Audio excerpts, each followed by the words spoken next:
So today we will see the second most important point, that is nomenclature of organic compound. How to name particular organic compound, it is discussed in this particular bit, that is the nomenclature, and certain rules are there for the nomenclature of organic compound. प्रत्येक organic कंपाऊंडची category वेगवेगळी आहे, त्यानुसार प्रत्येक organic कंपाऊंडला नाव देण्याचे जे नियम आहेत ते सुद्धा वेगळे आहेत, आणि ते नियम डिस्कस केलेले आहेत त्या पूर्ण पॉइंट मध्ये, that is nomenclature of organic compound. Okay, so everybody knows the naming systems. आपण याआधी पण बघायला पाहिलेलं असतं की दोन प्रकारच्या नेमिंग सिस्टीम आहेत, कॉमन नेम आहे, आयुपॅक नेम आहे, आणि प्रत्येकाला असं वाटतं की हा थोडासा कठीण पार्ट आहे, परंतु तुम्ही जर थोडंसं लक्ष दिलं तर हा पूर्ण पार्ट तुम्हाला चांगल्या रीतीने समजेल. तुम्ही जर कन्सेप्ट ही जर समजून घेतली, how to name a particular compound, कशा पद्धतीनं नाव दिलं जातं. बघा काय दिलेलं आहे, what is given in the introduction of this particular point. Already there are infinitely large compound existing and a large number of new compounds being synthesized every day. Every compound requires a specific unique name so that it can be recognized all over the world by the name. Each compound has a specific structure and it is designed by a structural formula. So every compound must be a characteristic unique name. काय गरज काय आहे? What is the need of nomenclature? The need of nomenclature is given in this particular paragraph. How it is needed? Because number of compounds are being synthesized every day, and there are large number of organic compounds which are existing. So each and every compound should have a unique name that it can be recognized all over the world, because without name any compound can't be recognized. So this is the need of nomenclature system, that is each and every compound has a specific structure, specific structural formula, so it must have a unique name by which it is recognized all over the world. So we should remember this particular point, that the organic compound is recognized by a unique name, by a unique name over all the world. Okay, so this is the need of nomenclature system. आता अशी गरज निर्माण झाल्यानंतर मग पुढे काय केलं गेलं, तर सिस्टम्स डेव्हलप झाल्या नॉमेनक्लेचरच्या. In the starting organic compounds are classified on the basis of trivial name. Okay, so we should know the meaning that trivial name. What is trivial name? In this system the compounds are classified on basis of source, on the basis of source. Trivial names means what? Compounds classified or compounds named on the basis of their source from which they are obtained. ज्या source पासून तो organic compound मिळवला त्या सोर्सच्या पासूनच काहीतरी नाव त्याला देणं, याला म्हणायचं trivial name system. But this system was not universally accepted, hence a new system introduced, that is IUPAC system. We will discuss the IUPAC later on, but we should know what is trivial name system. Trivial name system means what? The compounds are classified on the basis of their source from which they are obtained. Okay, from which they are obtained. आपल्याला कोणी विचारलं ट्रिव्हियल name system म्हणजे काय, तर एवढे 2-3 शब्द आपण लक्षात ठेवायचे आहेत. काय? On the basis of source from which they are obtained, that is nothing but the trivial name system. Okay, it is known as trivial name system. Okay, so आता याचे काही उदाहरण त्यांनी आपल्याला दिले. They had given some examples of trivial name system. See here.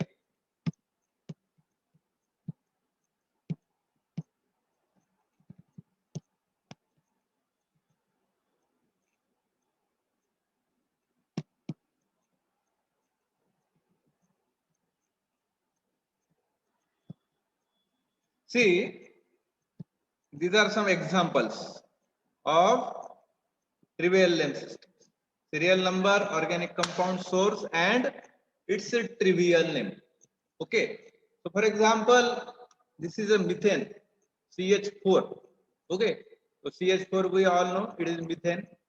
So formed in marsh places. So by trivial name system, it is known as CH4. Okay. So this is methane we all know, and it is known as marsh gas. Okay. Marsh gas. C2H5OH, it is ethanol. Okay. So it is obtained from the barley. So it is known as grain alcohol. Okay. By trivial name system. Then CH3COOH, this is acetic acid. It is obtained from acetum, that is vinegar. So it is known as vinegar.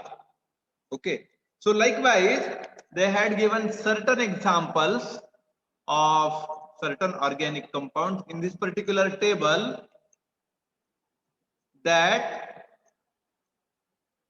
are obtained from the various sources. For example, from urine, we obtain the urea. Okay. So the trivial name is urea. Okay. From citron, that is lemon, we obtain the citric acid. So citric acid is also a trivial name, or we can say it a common name. Okay. So common name. त्याला आपण common name सुद्धा काय म्हणू शकतो, trivial name सिस्टमला काय म्हणू शकतो, कॉमन नेम सुद्धा म्हणू शकतो. ओके. सो असे बरेच उदाहरण त्यांनी आपल्याला दिलेले आहेत. फॉर्मिक ऍसिड, लॅक्टिक ऍसिड वगैरे वगैरे असे बरेचसे उदाहरण त्यांनी आपल्याला काय केलेले आहेत, दिलेले आहेत. Okay. Okay. So from lactum, that is milk. Okay, we obtain the lactic acid from milk. Okay. So from lemon we obtain the, from citron, citrus fruit, that is citric acid. From lactum, that is milk, that is lactic acid. From formica, formica means what? Red ants. म्हणजे लाल मुंग्या असतात ज्या, त्यांच्यामध्ये कुठला acid present असतं, formic acid. आपण हे सर्व ऐकलेलं आहे 11वी-12वीला, तेच रिपीटेड आहे. Trivial name system is nothing but the system depending upon the source of organic compound from which they are obtained. Okay. So this is nothing but the trivial name system. हे कशाच्या बाबतीतलं दिले त्यांनी, trivial name सिस्टमच्या बाबतीत दिलेलं आहे. Okay.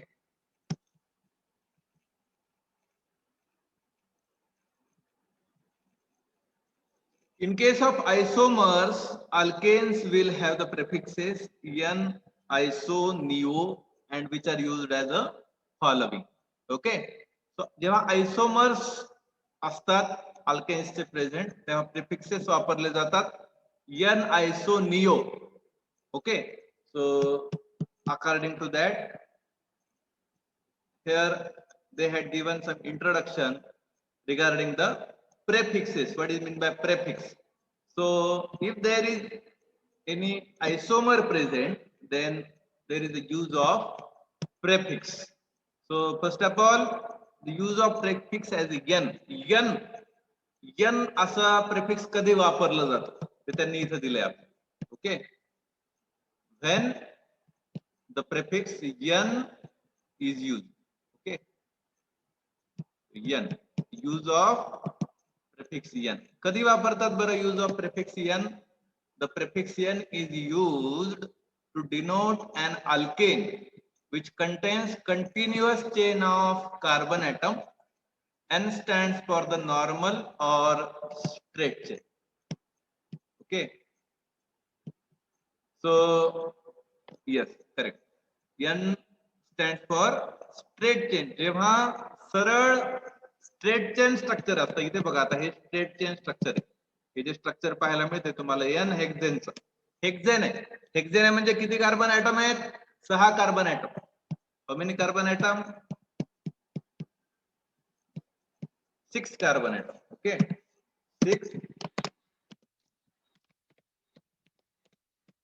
6 carbon atom. 1, 2, 3, 4, 5, 6. Okay. CH3, CH2, CH2, CH2, CH2, CH2. And the prefix used is, sorry, this prefix is N. So it becomes N hexane. So you should remember always, when there is a straight chain compound, we should use prefix N. तिथे काय वापरतो आपण? N हे prefix वापरतो. Okay, so तिथे कुठलं prefix वापरलं जातं? N हे प्रेफिक्स वापरलं जातं. ओके, त्यानंतर बघा पुढे prefix, when the prefix iso is used, ISO, use of prefix ISO. So when there is a prefix ISO is obtained, so see here, prefix ISO. Okay, use of prefix ISO. आयसो आपण नेहमी म्हणतो आयसोप्रोपेन, आयसोब्युटेन, आयसोहेक्सेन. हा आयसो कधी वापरतात हो? The prefix iso is used to denote an alkane having methyl group attached to the second and last carbon of the chain. Okay, isobutane जेव्हा methyl group काय केला जातो? Attach to the second last carbon atom. Second last कार्बनला जेव्हा methyl group attach आहे त्यावेळी आपल्याला काय केलं जातं? इथे आयसो हे प्रेफिक्स वापरलं जातं. Okay, so second carbon atom, first carbon atom, third carbon atom, जे number of carbon atoms present असतात त्याच्यामधल्या सेकंड नंबर कार्बनला, for example see, here is carbon 1 and carbon 2. Here is carbon 1 and carbon 2. Okay, so at the second number there is methyl group is attached. Here is also methyl groups are attached. So the prefix used is iso. म्हणून इथे काय prefix use केलेला आहे? आयसो. So नेहमी लक्षात ठेवायचं, methyl group attach to the second last carbon of the chain, त्यावेळेस काय केलं जातं? आयसो हे प्रेफिक्स वापरलं जातं. We use the prefix iso. Okay, so हे तीनच प्रेफिक्स आहेत महत्वाचे जे लक्षात ठेवायचे आपल्याला. कुठले कुठले? एक एन. एन कधी वापरायचे? ज्यावेळेस स्ट्रेट चेन कंपाऊंड असेल त्यावेळी. आता देन यूज ऑफ प्रेफिक्स नियो. नियो हे प्रेफिक्स कधी वापरायचं? Neo. The prefix neo is used to denote an alkane having two methyl groups attached to the second last carbon of the chain. बघा, जेव्हा सेकंड लास्ट कार्बनला 2 मिथिल ग्रुप अटॅच असतील, alkane having, काय शब्द वापरलाय? Alkane having 2 methyl groups attach to the second last carbon atom of the chain. How many methyl groups? 2, 1 आणि 2. Carbon number 1, carbon number 2. इथे बघा, हा एक कार्बन ऍटम, सॉरी, हा एक मिथिल ग्रुप, हा दुसरा methyl group.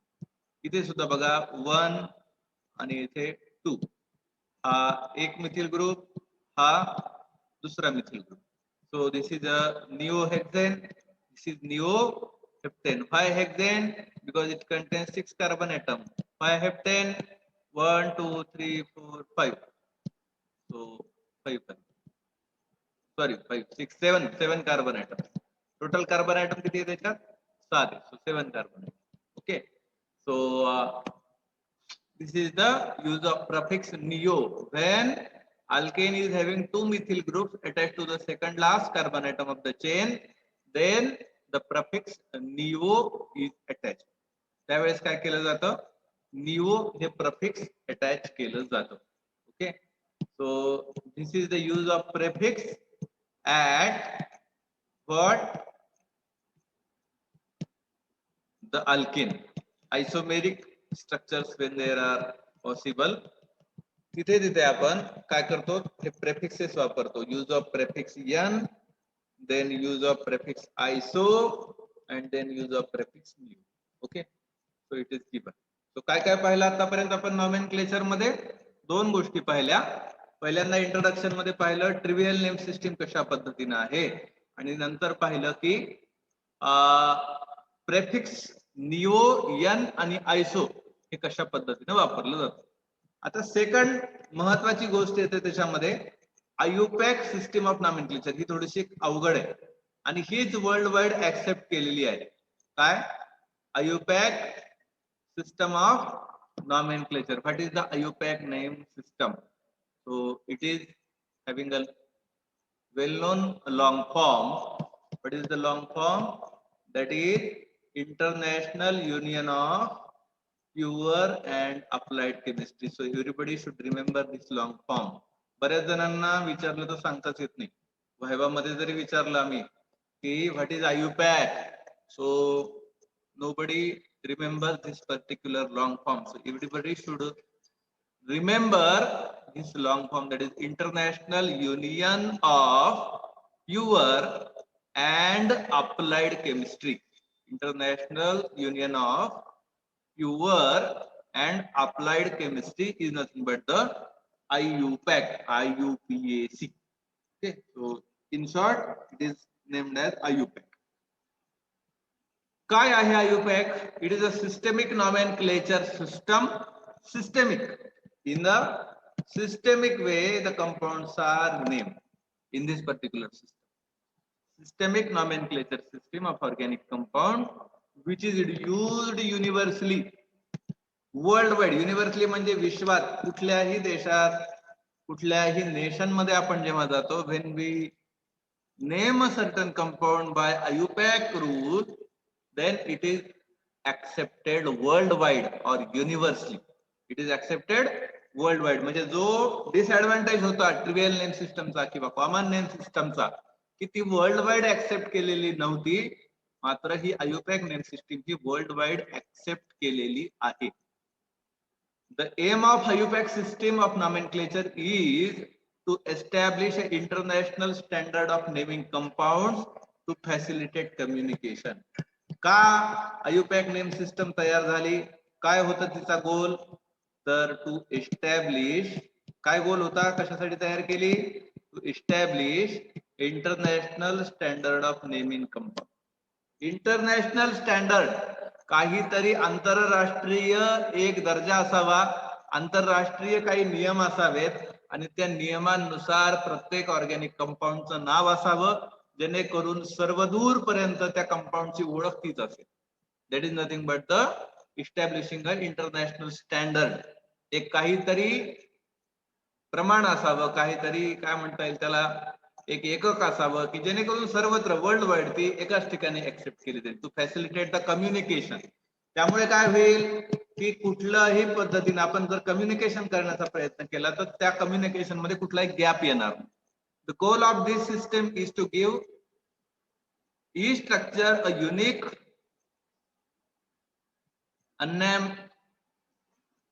unambiguous name to correlate each name with a unique and unambiguous structure. म्हणजे युनिक आहे, लक्षात येते का? ह्या सिस्टीम नुसार दिलेलं नाव किंवा जे काही पर्टिक्युलर स्ट्रक्चर आहे, जे स्ट्रक्चर ड्रॉ करतो आपण किंवा रिमेंबर करतो, हे कसं आहे, युनिक आहे. ह्याच्यात बदल होत नाही. तुम्ही कुठलाही फार्माकोपिया घेतला आणि स्ट्रक्चर जर पाहिलं, इंडियन फार्माकोपिया मधलं स्ट्रक्चर आणि ब्रिटिश फार्माकोपिया मधलं स्ट्रक्चर एकाच कंपाऊंडचं, ते तुम्हाला सेम दिसेल. त्याचबरोबर त्याचं जे IUPAC नेम आहे ते कुठल्याही वेगवेगळ्या नेशन्सच्या फार्माकोपियामध्ये जरी तुम्ही बघितलं तर ते तुम्हाला सेम दिसेल. There is a uniqueness in this particular naming system. So त्याकरताच ही नेम सिस्टीम प्रसिद्ध आहे आणि वर्ल्ड वाईड ऍक्सेप्टेड आहे. That is IUPAC. आता IUPAC मध्ये काय केलं जातं? IUPAC चे पार्ट किती आहेत बघा. तर 1 2 3 4 5 5 पार्ट आहेत. IUPAC नेम मध्ये काय असतं? 5 गोष्टी असतात. काय काय असतात? तर पहिल्यांदा नीट लक्षात घ्या काय काय असतं. त्याच्यामध्ये असतं प्रायमरी प्रेफिक्स, त्यानंतर असतं सेकंडरी प्रेफिक्स, त्यानंतर रूट वर्ड, त्यानंतर प्रायमरी सफिक्स आणि सेकंडरी सफिक्स. ओके, असे 5 पार्ट आहेत. Here are 5 parts of nomenclature system, that is secondary prefix, primary prefix, root word, primary suffix and secondary suffix. We should know what is suffix and what is prefix and what is root word.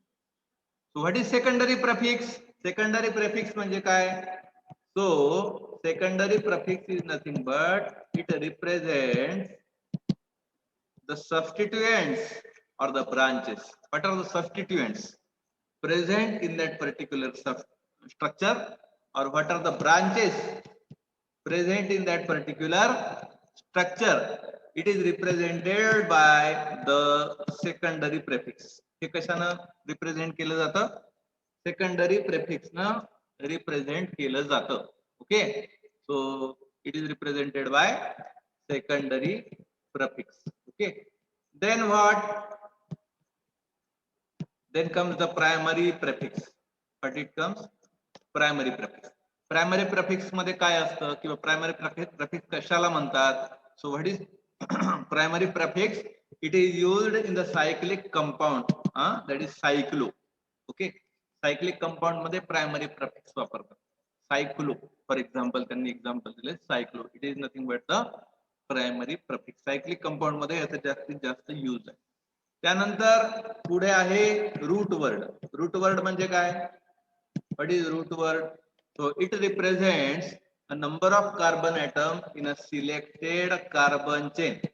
आपल्याला माहिती आहे organic compound म्हणजे carbon containing compound. So how many number of carbon atoms present, it is represented by the root word.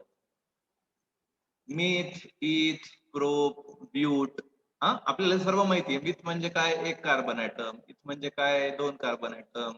Prop म्हणजे काय? 3 carbon item. हे आपण पाहिलेले. That is nothing but the word that represents how many number of carbon atoms present in that particular organic compound.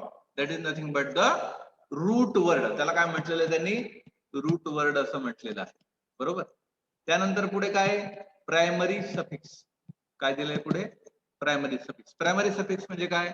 It represents the saturation और अनसॅच्युरेशन in the carbon chain. कशा पद्धतीने ते पुढे बघूया आपण.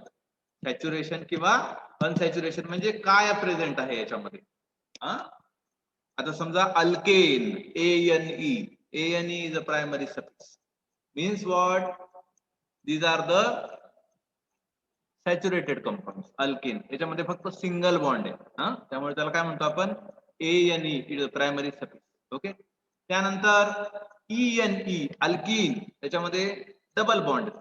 ओके, सो मग सिंगल बॉन्ड पण आहे, डबल बॉन्ड पण आहे. सो ENE, मग तिथे सफिक्स बदल. So likewise suffix are changing according to the saturation or unsaturation. Saturated compound म्हणजे काय? तर सॅच्युरेटेड कंपाऊंड म्हणजे सिंगल बॉन्डेड कंपाऊंड. आणि अनसॅच्युरेटेड कंपाऊंड म्हणजे काय? Alternate single, double bond, triple bond वगैरे याच्यामध्ये जे बॉन्ड्स प्रेझेंट असतात त्याला म्हणतो आपण काय? Unsaturated compound. सो त्या सफिक्स वरनं आपण ओळखू शकतो की कंपाऊंड हे सॅच्युरेटेड आहे का अनसॅच्युरेटेड आहे. त्यानंतर आणखीन एक महत्वाचा पार्ट आहे secondary prefix. Secondary prefix what it represents? It represents the main functional group. सगळ्यात शेवटी जे असतं OL, अल्कोहोल. ओके, किंवा ऍसिड. ओके, किंवा अल्डिहाइड किंवा ketone, ONE, on. That is nothing but the words or the words we can say that represent the main functional group in that particular structure. The main functional group in that structure, it is represented by the secondary prefix. So secondary suffix. So we should know all these 5 parts, that is secondary prefix, that is representing the substituents or branches. Primary prefix, okay,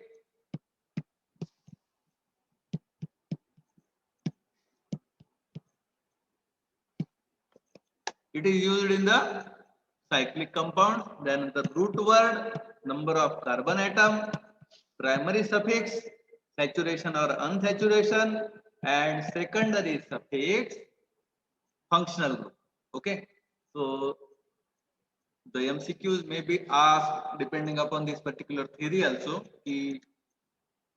What is the application of that particular prefix or suffix or root word? Okay, so this is regarding the introduction to IUPAC system of the nomenclature. Okay, हे काय कशाची introduction झाली ही IUPAC system of nomenclature त्याची ही introduction झालेली आहे. So these are certain rules for the nomenclature. These are common rules for the IUPAC nomenclature. So what is the first rule?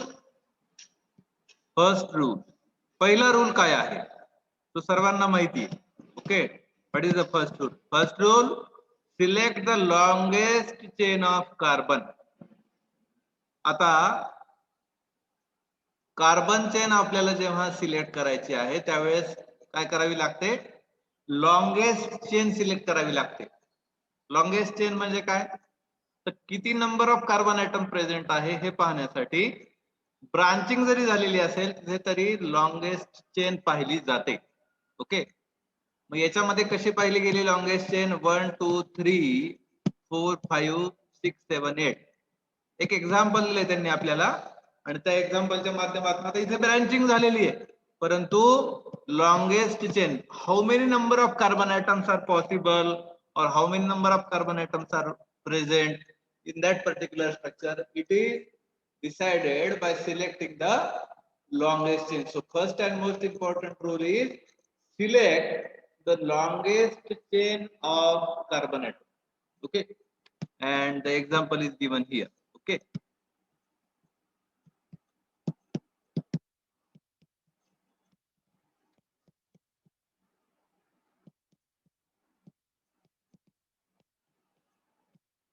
sorry.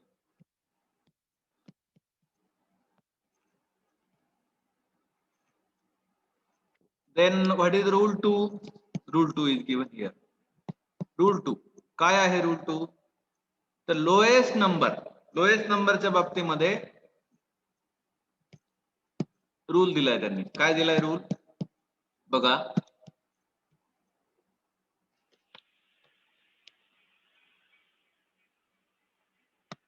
See here,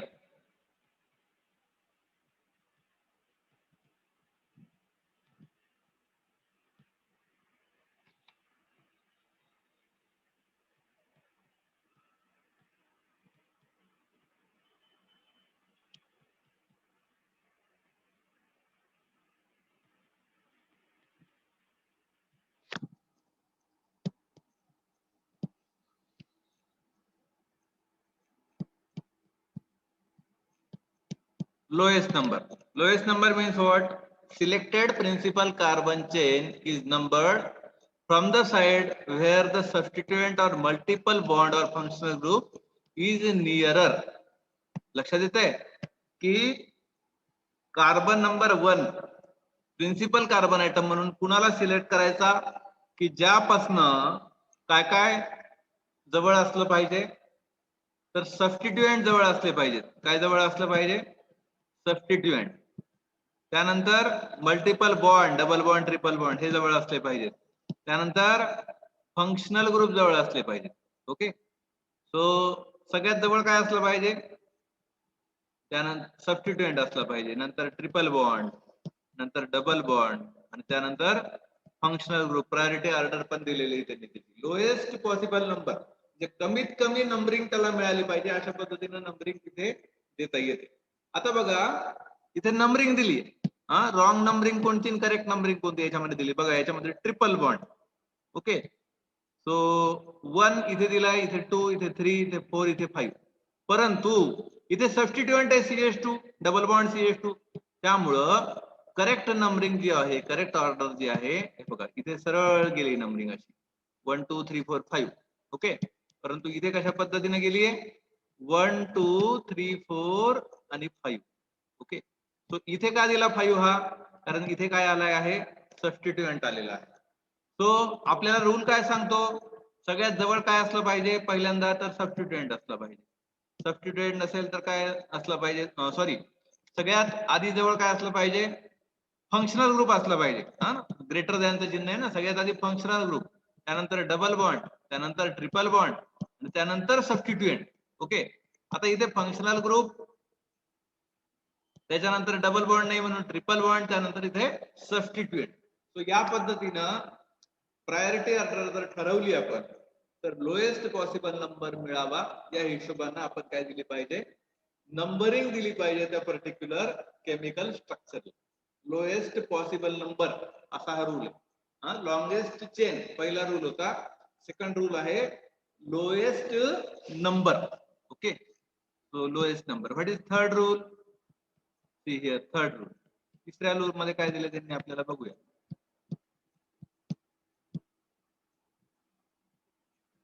lowest sum number काय दिले, lowest sum number means what, in case of more than one substituent are present, जेव्हा एकापेक्षा जास्त, more than one substituents are present, then choose the main chain having maximum number of substituents, multiple bonds and the functional group. अशा वेळी आपल्याला काय करायचं असतं, yes, just weight. हा,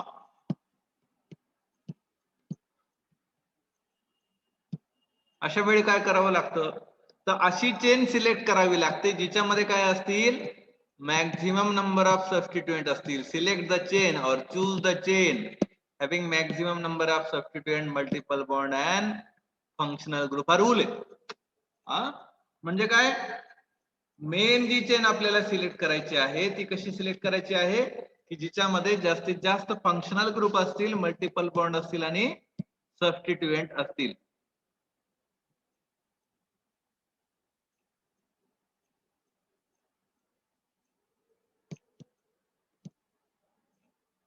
अरे बेटा, तो जो डबल बॉन्ड आहे वरच्या स्ट्रक्चर मध्ये, तो सबस्टिट्यूएंटचा डबल बॉन्ड आहे. लक्षात येते का? It is double bond for the substituent, not in the main chain. Main chain मध्ये कुठला बॉन्ड आहे प्रेझेंट, फक्त सिंगल बॉन्ड आणि ट्रिपल बॉन्ड, त्यामुळे आधी ट्रिपल बॉन्ड घेतलेला आहे. That's it. एक एक एक्झाम्पल मध्ये तुम्हाला नाही समजू शकणार ना पूर्ण रूल, बरोबर आहे की नाही? त्याच्यासाठी बरेचसे एक्झाम्पल पाहावे लागतील ना. एका एक्झाम्पल मध्ये सगळं कसं जमेल, सगळं बसवता कसं येईल? तो priority order, functional group, multiple bond, substituent. इथे पण पुन्हा तीच गोष्ट आहे. रॉंग कुठला आहे, करेक्ट कुठला आहे. 1 2 3 4 5 अशा पद्धतीने यानं दिलं. आणि इथे कसं दिलंय बघा, 1 2 3 4 5. ओके, सो याला रॉंग का बरं म्हटलेलं आहे, कारण इथे बघा, in case of more than one substituent, आता दोन सबस्टिट्यूएंट इथे प्रेझेंट आहे, CH3 CH3, then choose the chain having maximum number of substituent, multiple bond and functional group. आता जवळ काय, जवळ कुठनं आहेत हा सबस्टिट्यूएंट, आता हे सबस्टिट्यूएंट आहे तिथे, हे बघा, हे CH3 CH3 हे सबस्टिट्यूएंट आणि हे सबस्टिट्यूएंट आहे. आता इथे हे दूर झाले, 1 2 3 4 5, याला 4 नंबर आला. इथे किती आला, इथे 2च नंबर आला, इथे 4 नंबर आला. सो करेक्ट कुठली आहे, सो ही करेक्ट आहे. आणि ही काय झाली, ही रॉंग झाली. का बरं रॉंग झाली, कारण सबस्टिट्यूएंट जवळ कुठं आहेत, तर सबस्टिट्यूएंट साठी जी जवळची असेल ती चेन निवडावी. That is the lowest sum number rule. हा कुठला रूल आहे, lowest sum number. Okay, so this is rule third. त्यानंतर पुढे use of prefixes di tri. आता डाय किंवा ट्राय कुठे वापरतात बघा. आता हा सोपा रूल आहे, हा सर्वांना माहित असतो. डाय किंवा ट्राय कुठे वापरायचं. Okay, use of prefixes di tri etcetera. आता हे प्रिफिक्स आहेत, डाय ट्राय मोनो, हे काय आहेत, प्रिफिक्स आहेत. If a compound contains more than one similar alkyl group, लक्षात घ्या, एखाद्या कंपाऊंड मध्ये more than one similar alkyl groups present असतील, their positions are indicated separately. त्यांच्या पोझिशन जेव्हा इंडिकेट करायच्या आहेत त्यावेळेस त्या काय केल्या जातात, सेपरेटली इंडिकेट केल्या जातात. And an appropriate numerical prefix. हे कसे प्रिफिक्स आहेत, numerical. It indicates the number, so they are known as the numerical prefixes. How, die means 2, tri means 3, tetra means 4, and so on, is attached to the name of substituent. The positions of substituents are separated by commas. Substituent ची position कशाने separate केली जाते, comma वापरून केली जाते. However, the numerical prefixes such as di, tri, tetra, etc. are not considered for the alphabetical order. For example, बघा, सबस्टिट्यूएंट करता किंवा सिमिलर अल्किल ग्रुप्स करता हा नियम लागू होतो आणि कॉमा वापरून सबस्टिट्यूएंटला सेपरेट केलं जातं. कशा पद्धतीनं, 2,2,3. See here, tri methyl pentane.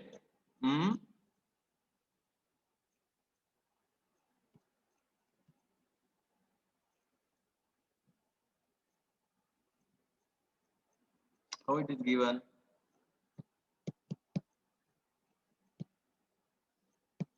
Structure मध्ये चूक आहे है ना.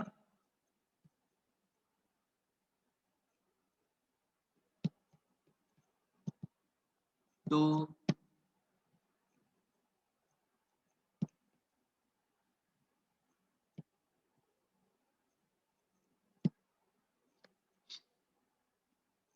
just wait.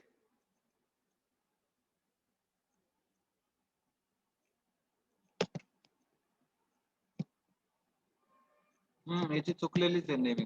हे जे एक्झाम्पल ते चुकलेलं आहे, जे आपण पाहतोय ना ते चुकलेलं आहे. कोण व्हिडिओ कोण ऑन करते बरं मध्ये मध्ये? हु इज ऑनिंग व्हिडिओ? वाय? काय गरज आहे व्हिडिओ ऑन करायची रे बाबांनो? मला सापडू द्या फक्त, मी लेक्चर नाही घेणार बरं का, मी स्पष्ट सांगू लागलो तुम्हाला. माझं जर डोकं उठवलं विनाकारण मी सगळं सोडून देईल.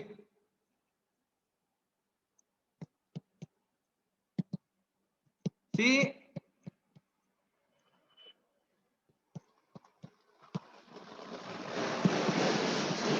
याच्यामध्ये काहीतरी चूक झालेली आहे ह्या स्ट्रक्चर मध्ये. सो याला आपण कट करूया, हे बघूया, ठीक आहे.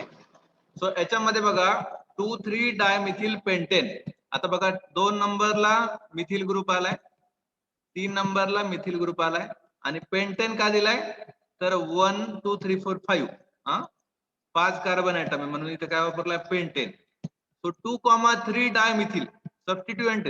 मिथिल ग्रुप हा काय झालाय, सबस्टिट्यूशन झाली मिथिल ग्रुपची. किती नंबरला, 2 नंबरला, ह्या 2 नंबरला आणि ह्या 3 नंबरला. म्हणून 2,3 डायमिथिल आणि पेंटेन. पेंटेन हा काय झाला त्याचा पॅरेंट चेन. सो या पद्धतीने त्यांनी डाय शब्द वापरलाय. आपला चर्चा कुठं चालू आहे इथे, डाय मध्ये. डाय, ट्राय, टेट्रा कुठं वापरायचे, सो डाय वापरला. का डाय वापरला, कारण 2 मिथिल ग्रुप याच्यामध्ये प्रेझेंट आहेत. ओके, याच्यामध्ये किती,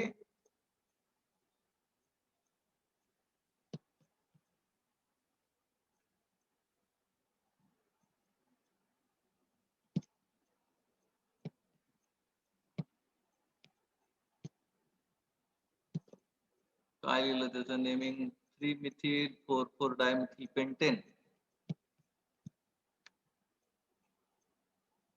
हा असू शकते, तशी पण नेमिंग त्याची करू शकतो, बरोबर. हो तशी पण असू शकते, बरोबर.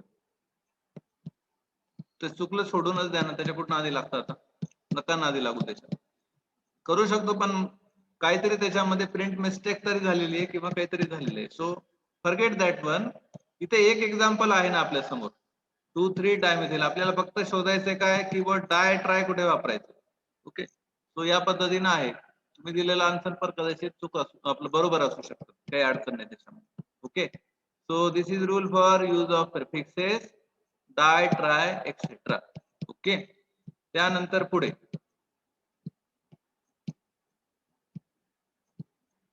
रूल नंबर 5 है ना, पुढे जायचं आपल्याला रूल नंबर 5 मध्ये. ओके,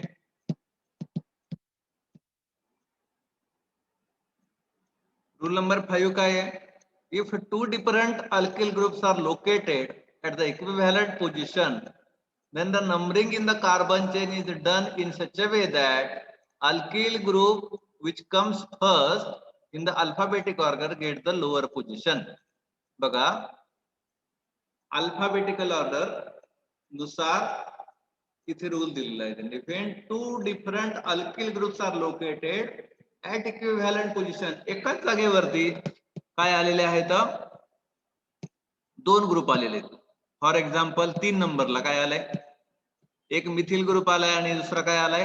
इथिल ग्रुप आलाय. इथे बघा तुम्ही. Okay, so here is ethyl group, here is methyl group. If two different alkyl groups are located at equivalent position, then the numbering of carbon chain is done in such a way that alkyl group which comes first in alphabetic gets the lower position.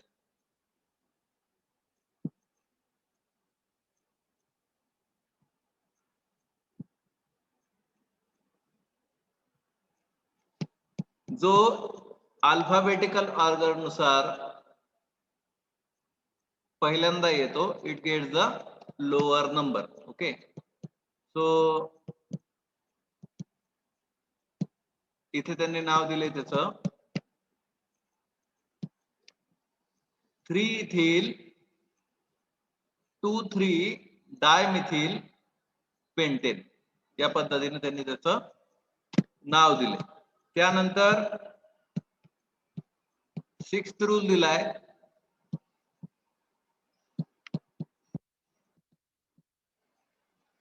if a compound has 2 or more chains of the same length, if a compound has 2 or more chains of the same length, then the principal chain is selected in such a way that greater number of substituent work as a prefix.